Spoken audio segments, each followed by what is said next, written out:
بسم اللہ الرحمن الرحیم۔ ادارہ ندائے قرآن، خواتین کا درس قرآن، وقت دوپہر 3:15 بجے سے 4:15 بجے تک، تعطیل جمعہ، ہفتہ اور اتوار۔ مردوں کا درس قرآن، وقت رات 10:30 بجے سے 11:30 بجے تک، تعطیل ہفتہ اور اتوار۔ مدرس مفتی ارشاد الرحمن، بمقام ادارہ ندائے قرآن، نزد محمدی مسجد، لیاقت آباد نمبر 3، کراچی۔ رابطہ نمبر 0322359069۔ اعوذ باللہ من الشیطان الرجیم، بسم اللہ الرحمن الرحیم۔ یا ایھا الذین آمنوا لا تکونوا کالذین کفروا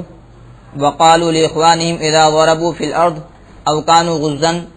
لو کانوا عندنا ما ماتوا وما قتلوا۔ اے ایمان والو، مت ہو ان لوگوں کی طرح جنہوں نے کفر کیا اور کہا اپنے بھائیوں کے لیے کہ جب وہ چلیں زمین میں یا ہوں لڑنے والے،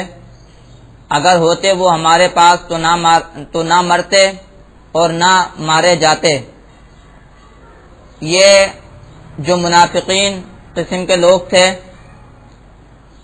غزوہ احد کا ہی سارا بیان چل رہا ہے۔ تو جب ظاہر سی بات ہے بہت سی شہادتیں ہوئیں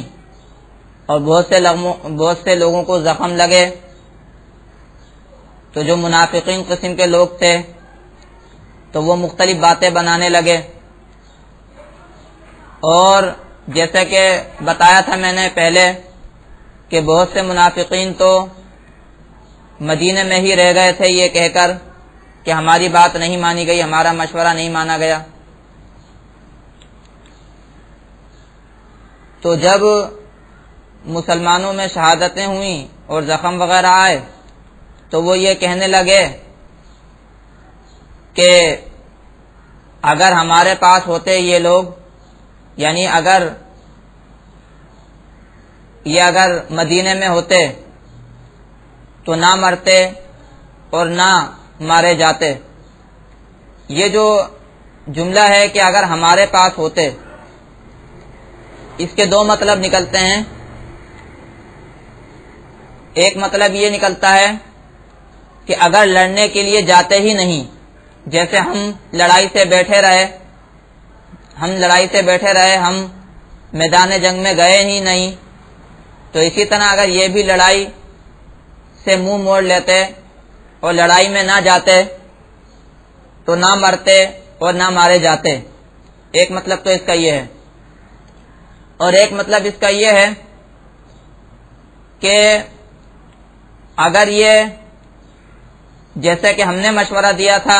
ہمارا مشورہ مانتے اور مدینے میں رہ کر لڑائی لڑتے، ہمارا مشورہ یہ تھا کہ مدینے میں رہ کر لڑائی لڑو، تو اگر مدینے میں رہ کر لڑائی لڑتے تو نہ مرتے اور نہ مارے جاتے۔ دونوں ہی تفسیر میں سے پہلی والی جو تفسیر ہے وہ زیادہ سنگین ہے، اس تفسیر کے حساب سے ان کا یہ جملہ زیادہ سنگین ہے، اور دوسری تفسیر کے اعتبار سے بھی ہے تو سنگین لیکن کم سنگین ہے، اس لیے کہ اگر یہ کہنا چاہ رہے ہیں کہ یہ جو مارے گئے اور یہ جو مرے یہ اس وجہ سے کہ یہ جہاد میں گئے، یہ جہاد میں نہ جاتے جیسا کہ ہم نہیں گئے، تو اس کا مطلب تو یہ ہوا کہ گویا جہاد کے فریضے ہی سے انکار کر رہے ہیں، تو یہ زیادہ سنگین ہے۔ ایک مسلمان جہاد کے فریضے سے انکار ہی نہیں کر سکتا، اگر وہ انکار کر دے تو وہ کافر ہے۔ اور اگر وہ یہ کہنا چاہ رہے ہیں کہ ہمارے مشورے کو نہیں مانا، لڑتے لیکن شہر میں رہ کر لڑتے جیسے کہ ہم نے مشورہ دیا تھا، تو اس صورت میں بھی یہ کہنا ان کا صحیح نہیں ہے، اس لیے کہ ظاہر سی بات ہے کہ ٹھیک ہے مشورہ تو اپنی جگہ، لیکن جب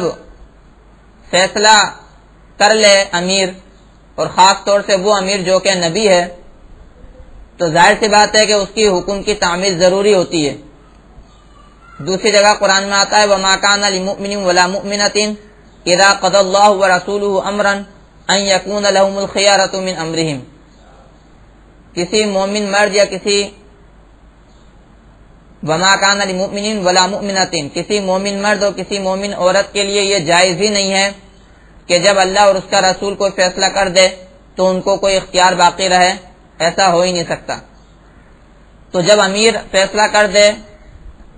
اور خصوصاً وہ امیر جو کہ نبی ہے وہ فیصلہ کر دے تو ظاہر سی بات ہے کہ اس کے حکم کی تعمیل ضروری ہوتی ہے اور اس سے انحراف ممکن نہیں ہوتا۔ اگر کوئی اس کے حکم کی تعمیل نہیں کرے گا تو وہ بھی کافر ہے۔ تو بہرحال دونوں ہی تفسیروں کے مطابق ان کا یہ کہنا صحیح نہیں تھا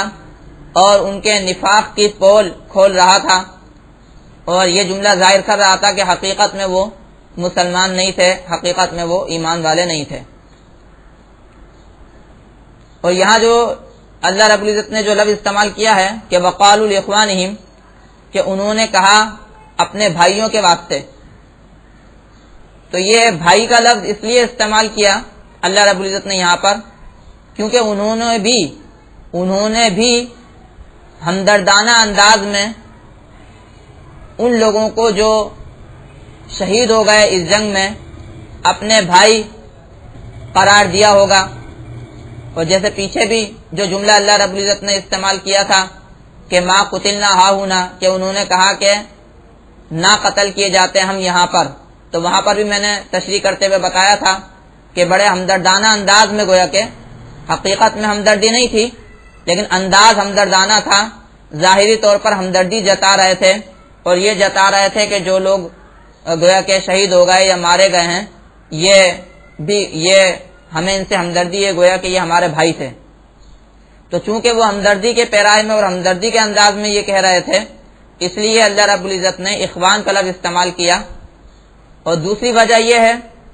وہ بھی میں نے بتائی تھی وہاں پر ما قتلنا ہاہنا کے اندر، کہ چونکہ یہ جو لوگ شہید ہوئے ہیں اس جنگ میں انصار میں سے، تو وہ لوگ ان کی برادری کے لوگ تھے، کچھ نہ کچھ رشتہ داریاں وغیرہ بنتی تھیں آپس میں، تو اس اعتبار سے انہوں نے ان کو اپنا بھائی قرار دیا، بھائی بتایا، تو اللہ رب العزت نے وہی لفظ استعمال فرمایا۔ تو فرمایا اللہ رب العزت نے یہاں پر ایمان والوں کو خطاب کر کے کہ اے ایمان والوں تم ان لوگوں کی طرح مت ہو، ان منافقین کی طرح مت ہو۔ تو فرمایا کہ اے ایمان والوں مت ہو ان لوگوں کی طرح جنہوں نے کفر کیا۔ یہاں پر آپ دیکھ لیں کہ اللہ رب العزت نے کیا لفظ استعمال کیا کہ کفروا، جنہوں نے کفر کیا، حالانکہ ویسے یہ منافقین تھے، ظاہری طور پر یہ کافر نہیں تھے، لیکن اس طرح کے طرز عمل سے، اس طرح کے جملے استعمال کر کے انہوں نے اپنا وہ کفر جو کہ پہلے نفاق کی صورت میں تھا، دل میں تھا، اس کو ظاہر کر دیا۔ جب اس کفر کو ظاہر کر دیا تو اللہ رب العزت نے بھی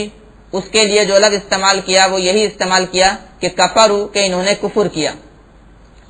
حضور اقدس صلی اللہ علیہ وسلم کے حکم کی تعمیل سے پیچھے ہٹ کر، جہاد سے گویا انکار کر کے، جہاد سے پیچھے ہٹ کر اور پھر جہاد سے متعلق اور شہادت سے متعلق اس طرح کی باتیں کر کے انہوں نے کفر کیا۔ تو فرمایا کہ اے ایمان والو مت ہو ان لوگوں کی طرح جنہوں نے کفر کیا۔ وقالو، اور انہوں نے کہا اپنے بھائیوں کے لیے، اذا غربوا فی الارض، جب وہ چنے زمین میں۔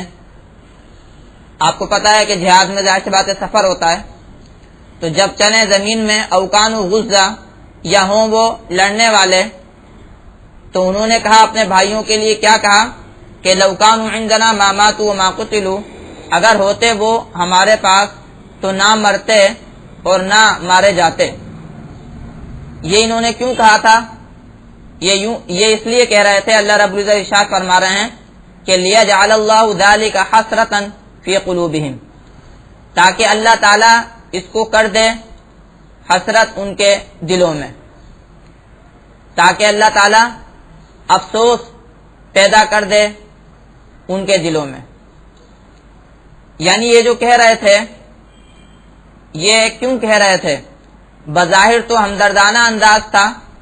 بظاہر تو ہمدردی جتا رہے تھے، ہمدردی ظاہر کر رہے تھے، لیکن اللہ رب العزت اس کی حقیقت کھول رہے ہیں کہ حقیقت میں یہ اس لیے کہہ رہے تھے تاکہ مسلمانوں کے دلوں میں، ایمان والوں کے دلوں میں اس کو حسرت اور افسوس بنا دیں. یعنی مسلمانوں میں جو شہادتیں ہوئیں، مسلمانوں میں جو زخم لگے، حقیقت ہونا تو یہ چاہیے کہ اس کی ہمت افزائی ہوتی، اس کی حوصلہ افزائی ہوتی، تسلی دیتے، صبر کی تلقین کرتے جیسے کہ اللہ رب العزت نے کیا ہے. لیکن انہوں نے اس طرح کے جملے استعمال کر کے، اس طرح کی باتیں کر کے یہ چاہا کہ اس واقعے کو، ان شہادتوں کو، ان زخموں کو افسوس بنا کر پیش کریں ان کے سامنے، اور مسلمانوں کے دلوں میں یہ حسرت بن جائے، مسلمانوں کے دلوں میں یہ حسرت بن جائے. اور یہاں پر اللہ رب العزت نے یہ جو حسرت کی نسبت اپنی طرف کی ہے کہ تاکہ اللہ تعالیٰ اس کو حسرت بنا دے اور افسوس بنا دے ان کے دلوں میں. یہ اس لیے کہ ظاہر سی بات ہے کہ کسب تو بندے کی طرف سے ہوتا ہے، لیکن خلق تو اللہ رب العزت ہی کی طرف سے ہوتا ہے ہر چیز کا. واللہ خلقکم وما تعملون، اللہ نے تمہیں بھی پیدا کیا اور جو تم کام کرتے ہو اس کو بھی اللہ نے پیدا کیا. انسان جو بھی کوئی کام کرتا ہے تو کرنے والا انسان ہوتا ہے، لیکن اس کام کے اوپر قدرت دینے والا، اس کے اسباب و وسائل فراہم کرنے والا اللہ تعالیٰ ہوتا ہے. گویا اس کام کا خالق اللہ تعالیٰ ہوتا ہے، کاسب بندہ ہوتا ہے، کرنے والا بندہ ہوتا ہے، لیکن اس کام کو پیدا کرنے والا اللہ ہوتا ہے. تو اگرچہ یہ جو جملہ ہے، یہ جملہ اور یہ جو باتیں ہیں، یہ باتیں ان کے دلوں میں حسرت پیدا کرنے کے لیے تھیں، لیکن اس حسرت کو اللہ رب العزت نے اپنی طرف منسوخ کیا کہ تاکہ اللہ تعالیٰ پیدا کر دے، تاکہ اللہ تعالیٰ بنا دے اس کو حسرت ان کے دلوں میں. آگے اللہ رب العزت اس حقیقت پر سے پردہ اٹھاتے ہیں کہ یہ جو کہتے ہیں کہ لو کانوا عندنا ما ماتوا وما قتلوا، اس کا جواب دیتے ہیں کہ انہوں نے جو کہا کہ اگر ہمارے پاس ہوتے تو نہ مرتے اور نہ مارے جاتے، تو ایسی بات نہیں ہے. حقیقت میں تو مارنا اور زندہ کرنا یہ اللہ رب العزت کے اختیار میں ہے. جس طرح ہر کام اللہ رب العزت کے اختیار میں ہے، اسی طرح مارنا زندہ کرنا یہ بھی اللہ رب العزت کے اختیار میں ہے. فرمایا واللہ یحیی و یمیت، اور اللہ تعالیٰ زندہ کرتا ہے اور اللہ تعالیٰ مارتا ہے. تو یہ نہیں ہے کہ شہر میں رہتے تو نہ مرتے اور نہ مارے جاتے، اور باہر نکل گئے تو اس لیے مارے گئے، یا جہاد میں چلے گئے تو اس لیے مارے گئے. بلکہ حقیقت میں موت و زندگی اللہ کے ہاتھ میں ہے. واللہ یحیی و یمیت، اور اللہ تعالیٰ زندہ کرتا ہے اور اللہ تعالیٰ مارتا ہے. یہاں یہ بھی واضح فرما دیا کہ اگرچہ ابھی تمہیں موت نظر آ رہی ہے، اگرچہ تمہیں ابھی یہ نظر آ رہا ہے کہ یہ مسلمان مر گئے، ختم ہو گئے، لیکن حقیقت میں ایسی بات نہیں ہے. اللہ تعالیٰ دوبارہ زندہ بھی کرتے ہیں. پہلی بات تو یہ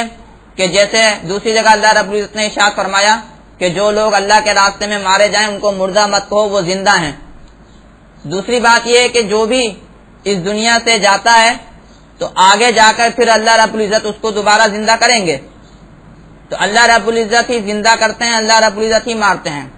اسی طرح اللہ رب العزت ہی پیدا فرماتے ہیں، اللہ رب العزت ہی مارتے ہیں. یہاں اللہ رب العزت نے حیات کا ذکر کیا ہے، یعنی کہ زندہ کرنے کا، حیات دینے کا. تو اللہ رب العزت ہی زندہ کرتے ہیں اور اللہ رب العزت ہی مارتے ہیں. فرمایا واللہ بما تعملون بصیر، اور اللہ تعالیٰ جو تم کرتے ہو اس کو دیکھنے والا ہے. جو تم نے کیا، جو تم نے طرز عمل اختیار کیا، جو تم نے کچھ کہا، اللہ رب العزت سب کو دیکھ رہا ہے. مسلمانوں نے جو کچھ کیا اللہ رب العزت اس کو بھی دیکھ رہا ہے، اور منافقین نے جو کچھ کیا اللہ رب العزت اس کو بھی دیکھ رہا ہے. جس نے جو کچھ کیا اس کو اس کا بدلہ ملے گا. اور فرمایا کہ وَلَئِن قُتِلْتُمْ فِي سَبِيلِ اللَّهِ أَوْ مُتُّمْ لَمَغْفِرَةٌ مِّنَ اللَّهِ وَرَحْمَةٌ خیر مما یجمعون، اور اگر تم مارے گئے اللہ کے راستے میں یا مر گئے تو ضرور اللہ رب العزت کی جانب سے ڈھانپنا اور اللہ رب العزت کی جانب سے رحمت یہ بہتر ہے اس سے جو تم وہ جمع کرتے ہیں۔ یہاں اللہ رب العزت نے فرمایا کہ اللہ رب العزت کی راہ میں مارا جانا یا مر جانا، دو صورتیں ذکر فرمائیں۔ اللہ رب العزت کے راستے میں مقتول ہو جانا، مارا جانا یا مر جانا، کیونکہ جو اللہ کے راستے میں نکلتا ہے یعنی جہاد کے لیے نکلتا ہے تو یہ دو صورتیں ہو سکتی ہیں۔ بعض اوقات اپنی طبعی موت بھی آ سکتی ہے اور بعض اوقات لڑائی میں بھی مارا جا سکتا ہے، تو دونوں ہی صورتوں میں جو موت ہوگی تو اللہ رب العزت نے یہاں پر اس موت کو ذریعہ اور سبب قرار دیا اللہ رب العزت کی جانب سے مغفرت کا اور رحمت کا۔ حدیثوں سے بھی معلوم ہوتا ہے، علماء نے بھی یہ لکھا ہے اور اس آیت سے بھی یہ معلوم ہوتا ہے کہ شہادت جو ہے یہ گویا توبہ کے قائم مقام ہوتی ہے۔ شہادت جو ہے یہ توبہ کے قائم مقام ہوتی ہے۔ ویسے تو آپ کو معلوم ہے توبہ سے گناہ معاف ہوتے ہیں، انسان توبہ کرتا ہے، اللہ رب العزت سے اپنے گناہوں کے اوپر ندامت کا اظہار کرتا ہے اور اللہ رب العزت سے معافی مانگتا ہے تو اللہ رب العزت اس کی توبہ عام طور سے قبول کر لیتے ہیں، تو اس کو توبہ کہتے ہیں اور اس سے گناہ ختم ہوتے ہیں، گناہ کی معافی ہوتی ہے۔ اب جو شہید ہے جس کو اللہ رب العزت کی جانب سے شہادت ملتی ہے تو شہادت بذات خود گویا کہ توبہ کے قائم مقام ہے، یعنی شہید نے اگرچہ توبہ نہیں کی، زبان سے توبہ نہیں کی، لیکن جو اس نے اللہ رب العزت کی راہ میں اپنی جان قربان کی تو یہ بذات خود توبہ ہے، اس سے خود گناہ معاف ہو جاتے ہیں، اس سے خود گناہ معاف ہو جاتے ہیں۔ اور اگر اس کی حکمت پر اور فلسفے پر غور کریں تو یہ معلوم ہوگا کہ اس کی وجہ شاید یہ ہے کہ عام طور سے جو دوسرے لوگ ہوتے ہیں ان کو تو موقع مل جاتا ہے، کوئی بیمار ہو گیا، کوئی کچھ ہو گیا تو اس کو موقع مل جاتا ہے توبہ کرنے کا، لیکن شہادت تو عام طور سے اچانک آتی ہے، پتہ نہیں ہوتا کہ گویا مارے جائیں گے یا نہیں مارے جائیں گے۔ ایک امکان تو ہوتا ہے لیکن پکا تو نہیں ہوتا، امکان تو ہوتا ہے لیکن پکا نہیں ہوتا۔ تو پہلی بات تو یہ کہ عام طور سے توبہ کر ہی لیتا ہے شہید، اور دوسری بات یہ ہے کہ اگر توبہ نہیں بھی کری اس نے تو چونکہ اس کی موت اچانک واقع ہوتی ہے، وہ کوئی بیمار نہیں ہوتا، اچانک اس کی موت واقع ہوتی ہے، لیکن چونکہ اللہ کے راستے میں واقع ہوتی ہے، اللہ کی راہ میں جان قربان ہوتی ہے، اس لیے اللہ رب العزت اگرچہ اس نے توبہ نہیں کی لیکن اس شہادت ہی کو توبہ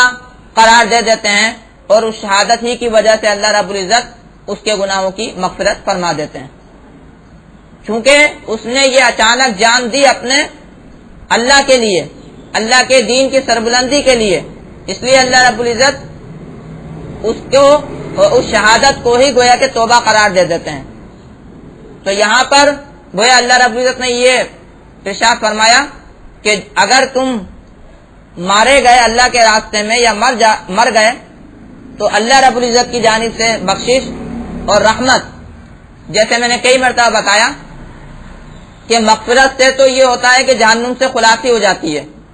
لیکن جہنم سے خلاصی ہونے میں یہ ضروری نہیں ہے کہ جنت میں بھی جائے،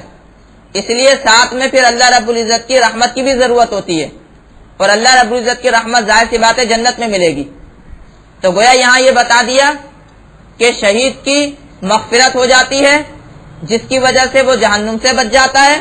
اور اللہ رب العزت کی رحمت اس کی طرف متوجہ ہو جاتی ہے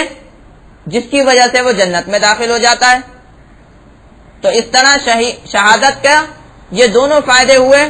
گناہوں کی مغفرت کی وجہ سے جہنم سے خلاصی ہو گئی اور رحمت کی وجہ سے جنت میں داخلہ ہو گیا۔ تو انسان کو اور اس سے بڑھ کر اور کیا چاہیے؟ تو اسی کو فرمایا کہ خیر مما یجمعون، یہ بہتر ہے ان چیزوں سے جن کو یہ لوگ جمع کرتے ہیں، جن کو یہ منافقین قسم کے لوگ اور دوسرے لوگ جمع کرتے ہیں، جو جہاد سے بچنا چاہتے ہیں، جو جہاد سے بچتے ہیں اور یہ سوچ رہے ہوتے ہیں کہ ہم دنیا میں یہ جمع کر رہے ہیں، یہ جمع کر رہے ہیں، اس کے کمانے میں لگے ہوئے ہیں، اس کے کمانے میں لگے ہوئے ہیں۔ تو اللہ رب العزت فرما رہے ہیں کہ جتنا بھی جمع کر لیں، جتنا بھی جمع کر لیں، جیسا بھی جمع کر لیں، سب بیکار ہے۔ شہادت جو ہے وہ اس سے بڑھ کر ہے، کیونکہ اس سے اللہ رب العزت کی مغفرت مل رہی ہے، اللہ رب العزت کی رحمت مل رہی ہے۔ تو فرمایا کہ اور اگر تم مارے جاؤ اللہ کے راستے میں یا مر جاؤ تو اللہ رب العزت کی جانب سے گناہوں کو ڈھانپنا بہتر ہے، اور اللہ رب العزت کی رحمت بہتر ہے اس سے جس کو یہ جمع کرتے ہیں۔ اور آگے یہ بھی فرما دیا کہ دیکھو کچھ بھی ہو جائے جانا تو اللہ ہی کی طرف ہے، دنیا میں بھی بھلے سے تم رہ جاؤ تو کتنے سال رہو گے، جانا تو ہر صورت میں اللہ ہی کی طرف ہے۔ فرمایا وَلَئِن مُتُّمْ أَوْ قُتِلْتُمْ لَإِلَى اللَّهِ تُحْشَرُونَ، اور اگر تم مر جاؤ یا مارے جاؤ ضرور اللہ ہی کی طرف تم جمع کیے جاؤ گے، اکٹھے کیے جاؤ گے۔ اگر تم جہاد میں نہ شہید ہوئے اور عام اپنی موت مرے تو بھی مرنا تو ہے نا، مرنے سے تو کسی کو انکار نہیں ہے، 60 70 100 سال مرو گے تو جانا تو پھر وہی اللہ ہی کی طرف ہے۔ تو اس سے اچھا ہے کہ اللہ کے حکم کی تعمیل کرتے ہوئے، اللہ کے رسول کے حکم کی تعمیل کرتے ہوئے، اللہ رب العزت کا فریضہ جہاد ادا کرتے ہوئے اگر اس دنیا سے جاؤ تو تمہیں اللہ رب العزت کی جانب سے مغفرت بھی ملے گی، رحمت بھی ملے گی۔ تو فرمایا وَلَئِن مُتُّمْ أَوْ قُتِلْتُمْ لَإِلَى اللَّهِ تُحْشَرُونَ، اور اگر تم مر جاؤ یا مارے جاؤ تو ضرور اللہ ہی کی طرف تم اکٹھے کیے جاؤ گے، جمع کیے جاؤ گے۔ آگے جو ہے حضور اقدس صلی اللہ علیہ وسلم کی مہربانی اور نرمی کا